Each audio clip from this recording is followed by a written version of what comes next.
Chers frères et sœurs, vous savez comment l'Église nous conduit en ce temps béni de lumière qui est la cinquantaine pascale, les 50 jours qui séparent Pâques de la Pentecôte. On a l'impression qu'elle veut nous faire un chemin de plus en plus intérieur. D'abord, elle a voulu fortifier notre foi. Ensuite, on nous a présenté Jésus comme un bon pasteur. Je suis le bon pasteur et vous êtes les brebis, je vous connais, vous reconnaissez ma voix, je vous mène dehors. Et puis après, on est allé de plus en plus intérieurement. Je suis le cep et vous, vous êtes les sarments. Et la vigne, elle produit du fruit. Le fruit que les chrétiens portent aujourd'hui dans le monde, c'est le fruit du Christ, c'est votre fruit à vous. La gloire de mon Père, c'est que vous portiez beaucoup de fruits. Nous sommes intimement mêlés à Jésus. Et dans le dernier dimanche qui prépare la Pentecôte, aujourd'hui, alors là, c'est le comble. C'est le sommet. C'est cet évangile, objectivement, je ne sais pas si vous le penserez, qui est difficile à entendre, n'est-ce pas? Difficile aussi d'ailleurs au diacre pour le lire bien. Parce que nous sommes à un niveau qui est trop élevé pour nous. L'Église nous conduit au-dedans de la prière de Jésus. C'est trop fort pour nous. C'est trop élevé, c'est trop sublime. Nous sommes à l'aise dans une prière où on dit « Sainte Marie, Mère de Dieu, priez pour nous pauvres pécheurs ».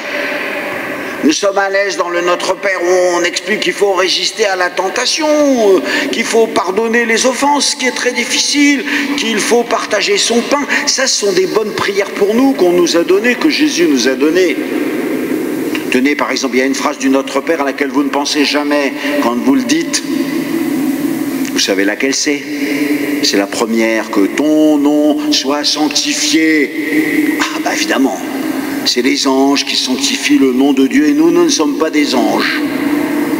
Et on dit le Notre Père avec attention, mais en fait, ça glisse sur la première demande. Et je ne sais pas si vous avez remarqué, mais c'est justement là qu'est la prière de Jésus. Père, glorifie ton Fils, afin que ton Fils te glorifie. Lui, il dit cela, il comprend ce qu'il dit. Je vous dis ça parce que ce 7e dimanche de Pâques, il est à la fois sublime et difficile pour nous. C'est ainsi tous les ans. C'est un beau rendez-vous avec l'intériorité même de Jésus. Difficile pour nous d'y aller, mais comme nous y sommes invités, nous vivons ce 7e dimanche un peu dans un halo de mystère. Il est trop grand pour nous, mais nous savons justement qu'il est très grand. En fait, je suis heureux parce qu'on peut se rattraper avec la première lecture. Et on voit que quand les apôtres se préparaient à leur confirmation et à la fête de Pentecôte, pour eux aussi c'était difficile. Et qui est-ce qui était avec eux? Eh bien, celle qui est avec nous cet après-midi, la Virgen de Guadalupe. Voilà. Marie était avec eux. Vous avez entendu cela dans la première lecture. D'un seul cœur, ils se préparaient à la venue de l'Esprit. D'un seul cœur, ils participaient fidèlement à la prière et quelques femmes étaient là avec eux, dont Marie, la mère de Jésus. Tous les jeunes que je prépare à la confirmation, il y en a beaucoup ces temps-ci, je les mets dans les dernières semaines de leur préparation en union avec la Vierge Marie. Dites un « Je vous salue Marie » tous les soirs. Vous aussi d'ailleurs, pour ceux qui vont être confirmés ces jours-ci. Monseigneur Le Gall était avec nous tout à l'heure à la célébration à la crypte et il est parti pour une confirmation. Demain, j'en célèbre une autre. Il y a plus de 300 confirmés dans la fête de Pentecôte. C'est vraiment le temps béni des confirmations. Est-ce qu'ils savent ce qui va leur arriver, les jeunes et les adultes qui vont être confirmés? Ils reçoivent un don de Dieu et un don de Dieu c'est toujours trop grand pour nous. Ils s'y préparent bien, mais on n'est jamais digne des dons que Dieu nous fait. Et c'est pour ça qu'il est bon de les mettre en compagnie de la Vierge Marie. Peut-être vous pouvez dire un « Je vous salue Marie » pour confier à l'intercession de la Vierge Marie tous ceux qui se préparent à recevoir ce cadeau immense de la force de l'Esprit Saint. Cette première lecture et ce passage du début des Actes des Apôtres, il a été utilisé par le pape Jean-Paul II au moment où il a béni dans la grotte du Vatican, même un peu comme on a fait dans la crypte de Fourvière, une chapelle dédiée à la Guadalupana. Et il dit: En esta capilla guadalupana, junto a las otras advocaciones que rodean el sepulcro de Pedro en el Vaticano, nos lleva en espíritu al cenáculo de Jerusalén, donde, como hemos escuchado en esa primera lectura, los apóstoles se dedicaban a la oración en común junto con algunas mujeres y entre ellas María, la Madre de Jesús. Nous sommes à la première ligne des actes des apôtres. Nous sommes au début de l'Église, mais dans l'événement de la Vierge de Guadeloupe, nous sommes au début de l'évangélisation de l'Amérique latine. Franchement, ça s'est très mal passé. Quand les Espagnols sont arrivés pour conquérir ces terres, ils ont fait preuve d'une énorme violence. On a détruit les temples, mais il faut dire aussi qu'ils ont été témoins de grandes horreurs. Ils ont vu une religion où on faisait des sacrifices humains. Et donc ça ne pouvait pas être admissible. Et donc l'arrivée, le choc de ces deux cultures, qui pouvait réconcilier cela? L'évêque dont nous parlait tout à l'heure Monseigneur Colline, Juan de Zumarraga, qui est à ce moment-là l'évêque au Mexique, écrit au roi d'Espagne en disant il faut absolument dire à vos soldats et à vos armées qu'elles se comportent d'une manière correcte avec les Mexicains parce qu'il y a de la violence, trop de violence, absolument inadmissible. Ce n'est pas le roi d'Espagne qui a arrangé cela, c'est la Sainte Vierge Marie. Elle est venue, elle est arrivée, et elle a parlé à Juan Diego. Juan Diego, c'est un petit Indien tout jeune.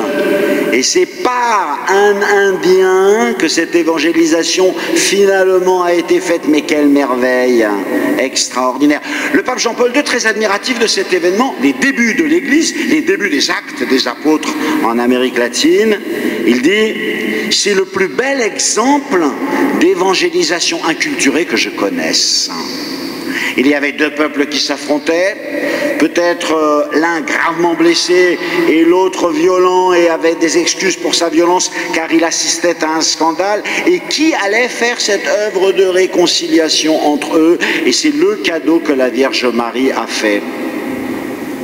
Et à ce moment-là, elle dit à ce petit enfant cette phrase magnifique: « J'ai mis ma confiance en toi, tu seras mon messager. » Et à partir de là, a commencé l'évangélisation et la confiance dans l'Amérique latine. Savez-vous qu'en cette année seulement, il y a eu 8 millions de baptêmes dans la naissance de l'Église en Amérique latine. Et c'est pourquoi ensuite le pape Jean-Paul II a voulu que ce soit qu'elle soit proclamée la patronne de toutes les Américains.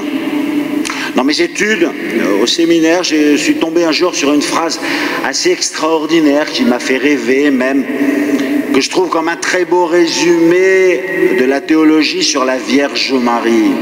C'est une phrase du Père Congar, que Jean-Paul II, à la fin de sa vie, a nommé cardinal.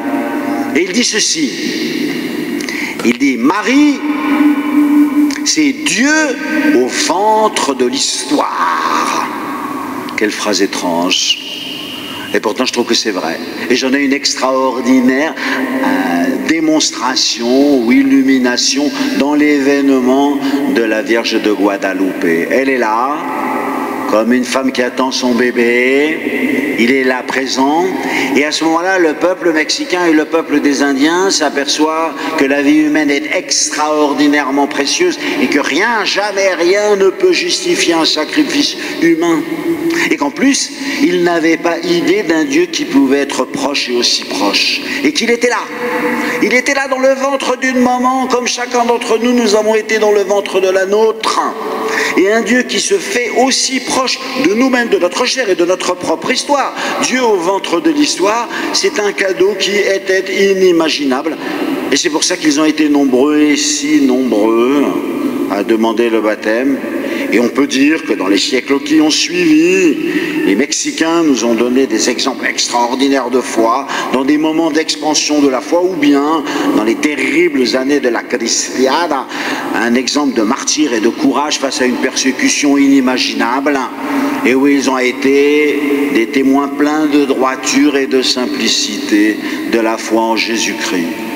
J'ai eu la joie de faire un voyage au Mexique en 2004 à l'occasion du Congrès Eucharistique International de Guadalajara. Et c'est à ce moment-là que j'ai découvert l'histoire de ce pays qui m'était inconnu et que j'ai visité votre sanctuaire à Guadalupe en terminant ce séjour par quelques journées à Mexico. Ce qui m'a rendu le plus admiratif, c'est la foi de ce peuple.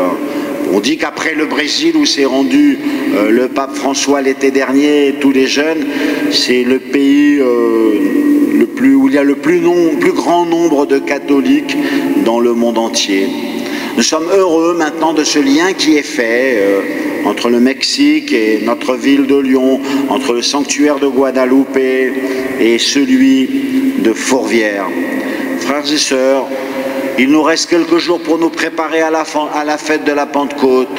Si la prière de Jésus, si l'action de l'Esprit Saint dans la personne de Jésus est quelque chose de difficile ou de trop élevé pour vous, tenez-vous cette semaine en compagnie de la Virgen de Guadalupe, en compagnie de Notre-Dame de Fourvière.